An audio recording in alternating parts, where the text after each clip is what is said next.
Le monde dans lequel nous vivons est un monde en mouvement et en changement constant. Il suffit d'observer le monde pour constater que rien ne demeure jamais strictement à l'identique et surtout que rien n'est autosuffisant.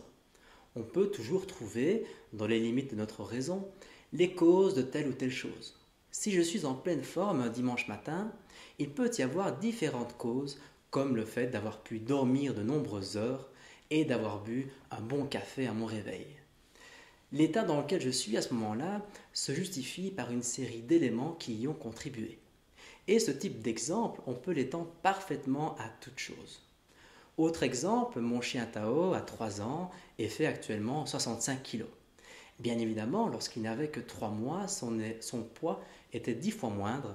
C'est parce qu'il a subi toute une série de changements et parce que je l'ai peut-être aussi un peu trop nourri qu'il en est arrivé à son poids actuel.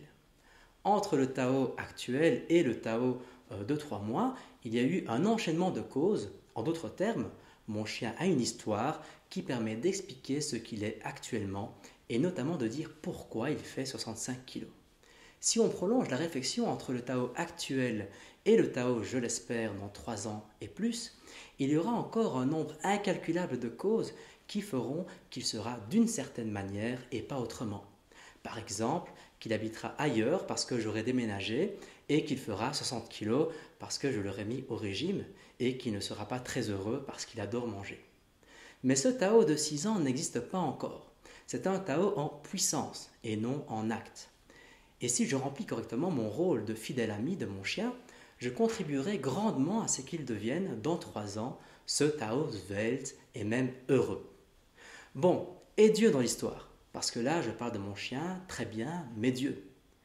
Eh bien, à l'aide de Tao, ou plutôt des Tao en puissance et en acte, je viens d'illustrer la base de l'argument du mouvement ou du changement qui va nous mener à Dieu.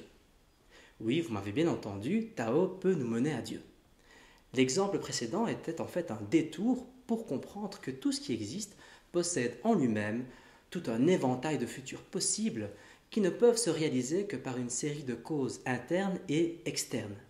Vous avez compris que pour Tao, je suis une cause externe et que je lui suis indispensable pour qu'il réalise le super chien caché en lui en puissance. Ce qui signifie, selon l'argument du changement, que rien n'est dans un état de parfait achèvement. Bon, très bien, tout est causé par autre chose que soi-même et tout change, et alors? Eh bien, de la même manière que je suis l'une des causes de mon chien actuellement, de même moi-même, je suis causé par autre chose que moi-même. Et le problème, c'est qu'à force de chercher la cause de la cause, on tombe dans une régression à l'infini, ce qui est une aporie, c'est-à-dire une impossibilité logique. La solution de Thomas d'Aquin, à la suite d'Aristote, consiste à dire qu'il faut bien s'arrêter à une cause qui n'est causée par rien d'autre qu'elle-même, par un être qui ne subit aucun changement, mais qui est l'auteur premier du changement. Cet être est appelé la cause première ou Dieu pour les intimes.